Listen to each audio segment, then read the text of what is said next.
سلام. حتما برات سوال پیش اومد که مگه ذهنم سقف داره؟ شنیده بودیم سقف ماشین، سقف خونه، اما امروز میخوام برات از سقف ذهنی بگم. با یه تحقیقی که دانشمندا انجام دادن مثالمو شروع میکنم.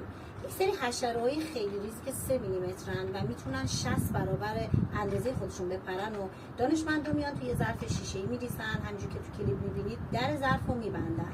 بعد از چند روز این حشره‌ها سعی میکنن طبق عادتشون پرش‌های بلند انجام بدن، ولی هر بار که میپرن سرشون میخوره به سقف این شیشه.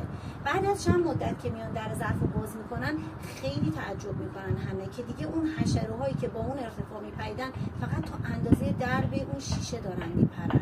و این تحقیق به ما داره نشون میده که وقتی ما توی یک سری محیط ها قرار میگیریم، یک سری اتفاقات پیرامون ما قرار میگیره، برای ما یک سری سقف ها گذاشته میشه. دوستان برگردیم به دوران گذشتمون، یک سری باورهای محدود کننده، یک سری حرف‌ها، یک سری جملاتی که از طریق خانواده، جامعه، دوستان، تلویزیون از همه طرف ما القا شده، باعث شده یک سری محدودیت ها، یک سری سقف ها تو ذهن ما ایجاد بشه که شیشه‌ایه، ما نمیبینیمش ولی هممون داریم.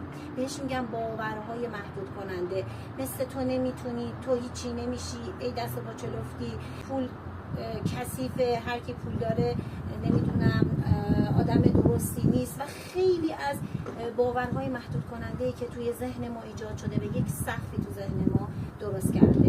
دوست دارم از باورهای محدود کنندت برام کامنت کنی و بهت قول میدم تو ویدیوهای بعدی در مورد که چطور باورهای محدود کنندت رو بشناسی، یک سری تست ها و اینکه چیکار کنی بتونی اون باورها رو تغییر بدی، حتما برات به اشتراک میذارم.